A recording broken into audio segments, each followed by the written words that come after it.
Assalamualaikum warahmatullahi wabarakatuh. Saya dan Saina, mahasiswi Bahasa dan Sastra Arab UIN Sultan Maulana Hasanuddin Banten. Baik teman-teman, di sini saya akan sedikit sharing mengenai salah satu materi ilmu nahu yang berjudul Inna wa Akhwatuha. Apa sih Inna wa Akhwatuha? Nah, untuk jawaban lebih jelasnya, yuk kita simak video berikut. Inna wa akhwatuha. Ma hiya inna wa akhwatuha? Inna wa akhwatuha wa hiya hurufun nasikhah tadkhulu 'ala al-mubtada wal khabar. Hadhil hurufil mubtada wa yusamma ismuha wa tarfa'ul khabar wa yusamma khabaruha. Nah, teman-teman, inna wa akhwatuha ini merupakan huruf-huruf yang menasabkan sebuah isim dan merupakan sebuah khabar. Kenapa sih kita harus belajar tentang inna wa akhwatuha? Karena untuk mempelajari ilmu nahwu, kita harus memperdalam bagian-bagian yang ada di dalamnya.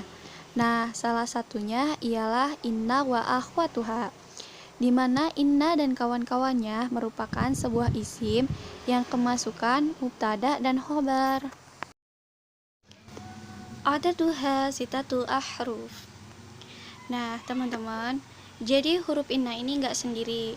Huruf inna punya kawan-kawan yang berjumlah 6, di mana diantaranya yaitu ada inna, anna, ka'anna, lakinna, laita, dan la'ala. Wa hadhil hurufil al-mubtada aw yusamma ismuha wa tarfa'ul khabar wa yusamma khabaruha aw tansibul isma wa tarfa'ul khabaro. Jadi teman-teman, huruf inna dan kawan-kawannya ini mempunyai fungsi yang sama, yaitu untuk menasabkan atau memfathahkan sebuah mubtada dan merupakan sebuah khobar. Adapun untuk lebih jelasnya kita bisa lihat dari contoh berikut ini. Al-mislu zaidun qaimun. Nah, contohnya pada lafaz zaidun qaimun, di mana lafaz zaidun ialah berkedudukan sebagai mubtada, sedangkan lafaz qaimun ialah berkedudukan sebagai khobar. Nah, gimana sih kalau seandainya lafaz zaidun qaimun itu kemasukan sama huruf inna? Jadi, kalau seandainya lafaz zaidun qaimun itu kemasukan sama huruf inna, maka harokatnya berubah menjadi fathah.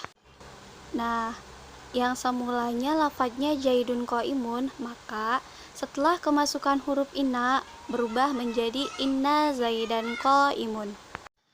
Adapun untuk kedudukan lafaz inna zaidan qaimun ialah zaidan wahia ismun inna mansubun bil fathah. Lafaz zaidan ialah isim yang dinasabkan dengan harokat fathah. Sedangkan lafaz qaimun ialah khobar inna marfu bid dhammah, ialah khobar inna yang diropakan dengan harokat dhammah. Nah, adapun i'rabnya untuk lafaz inna zaidan qaimun ialah sebagai berikut. Inna min hurufit taukid tansibul isma wa tarfaul khabara. Inna ialah huruf taukid yang dinasabkan dengan isim dan diropakan dengan khobar. Zaidan ismun inna mansubun wa alamatun nasbihi fathatun dhahiratun fi akhirih. Zaidan ialah isim inna yang dinasabkan dan alamat nasabnya adalah fathah. Sedangkan untuk lafaz qaimun ialah qaimun khobar inna marfu'un wa alamatun rafihi dhammatun dhahiratun fi akhirih. Lafaz qaimun ialah khobar inna yang diropakan dan alamat rofanya ialah dhammah dhohir. Untuk pembahasan selanjutnya ialah makna inna dan kawan-kawannya. Jadi teman-teman, inna dan kawan-kawannya ini punya makna yang berbeda. Yang pertama yaitu lafaz inna. Inna wahiyya tufidu at-taukid. Al-mislu inna zaidan qaimun. Contohnya ialah lafaz inna zaidan qaimun. Yang kedua ialah lafaz anna. Anna wahiyya tufidu at-taukid. Al-mislu anna zaidan qaimun. Contohnya lafaz anna zaidan qaimun. Ka'anna wahiyya tufidu at-tashbih. Al-mislu ka'anna zaidan qaimun. Contohnya pada lafaz ka'anna zaidan qa'imun. Yang keempat ialah lafaz lakinna. Lakinna wahia tufidul istidrak. Al-mislu Muhammadun jalisun lakinna zaidan qa'imun. Contohnya pada lafaz Muhammadun jalisun lakinna zaidan qa'imun. Yang kelima ialah lafaz laita. Laita wahia tufidu at-tamanni. Al-mislu laita zaidan qa'imun. Contohnya pada lafaz laita zaidan qa'imun. Dan yang terakhir ialah lafaz la'alla. La'alla wahia tufidu at-taraji. Al-mislu la'alla zaidan qa'imun. Ialah lafaz la'alla zaidan qa'imun. Jadi teman-teman, sekalipun inna dan kawan-kawannya ini mempunyai fungsi yang sama, yaitu untuk menasabkan atau memfathahkan sebuah mubtada dan merupakan sebuah khobar. Akan tetapi, inna dan kawan-kawannya ini mempunyai makna tersendiri. Contohnya, kayak huruf inna. Di mana huruf inna ini, inna wahia tufidu at-taukid. Nah, huruf inna ini bermakna untuk meyakinkan. Adapun contohnya ialah inna zaidan qa'imun. Sesungguhnya Zaid berdiri. Yang kedua ialah lafaz anna. Nah, anna ini juga bermakna sebagai untuk meyakinkan. Contohnya anna zaidan qa'imun. Sesungguhnya Zaid berdiri. Nah, jadi teman-teman, sekalipun inna dan kawan-kawannya ini mempunyai fungsi yang sama, namun inna dan kawan-kawannya ini mempunyai makna yang berbeda. Adapun untuk pembahasan selanjutnya ialah an-nawu khabar inna wa akhwatuha, ialah macam-macam khabar inna dan kawan-kawannya. Jadi, khabar inna ini terbagi lagi menjadi dua, yaitu khabar mufrad dan khabar ghairu mufrad.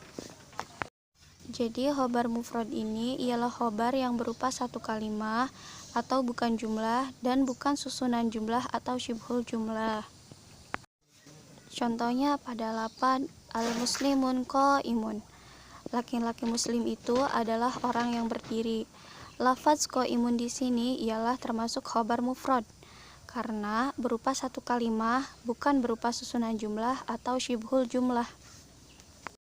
Adapun contoh kedua yaitu al-muslimani qa'imani. Dua perempuan muslimah itu adalah dua orang yang sedang berdiri. Lafaz qa'imani adalah khobar mufrad meskipun berupa isim tasniyah. Yang kedua yaitu khobar ghairu mufrad atau murakkab. Nah, khobar ghairu mufrad ini dibagi menjadi dua jenis, yaitu khobar jumlah dan khobar syibhul jumlah. Untuk khobar jumlah dalam bahasa Indonesia biasa disebut dengan kalimat majemuk. Khobar jumlah adalah khobar yang berupa susunan jumlah atau susunan kalimat dalam bahasa Arab. Syarat khobar berupa jumlah adalah jika ada ikatan antara khobar dengan mubtadanya sehingga khobar itu bukanlah sesuatu yang lain daripada khobar. Ikatan itu berupa domir. Contohnya pada lafaz Muhammad as-sayyaratun jamilatun. Sayyaratun jamilatun adalah khobar jumlah. Di sana ada ikatan antara khobar. Khobar jumlah itu tersendiri terbagi lagi menjadi dua bagian, yaitu khobar jumlah fi'liyah dan ada juga khobar jumlah ismiyah. Adapun untuk khobar syibhul jumlah ialah khobar yang serupa dengan jumlah, di mana khobar ini terdiri dari dua jenis khobar, yaitu khobar jar majrur dan khobar joroh. Khobar jar majrur contohnya dalam Al-Quran surah Al-Fatihah ayat kedua, yaitu Alhamdulillah, di mana lafaz alhamdu ini berkedudukan sebagai mubtada dan lillah adalah berkedudukan sebagai jar majrur yang menjadi khobar. Untuk khobar syibhul jumlah yang kedua ialah khobar syibhul jumlah joroh. Contohnya ada dalam Al-Quran surah Al-Anfal ayat 4 yang berbunyi warukba asfala minkum, di mana lafaz ar-rukba ini berkedudukan sebagai mubtada dan lafaz asfala minkum ini berkedudukan sebagai dhorof yang menjadi khobar. Jadi teman-teman, Inna dan kawan-kawannya ini berfungsi sebagai tansibul isma wa tarfaul khobaro. Ialah suatu huruf yang menasobkan isim dan merupakan khobar. Taib teman-teman, cukup sekian pembahasan kali ini. Terima kasih atas perhatiannya. Wassalamualaikum warahmatullahi wabarakatuh.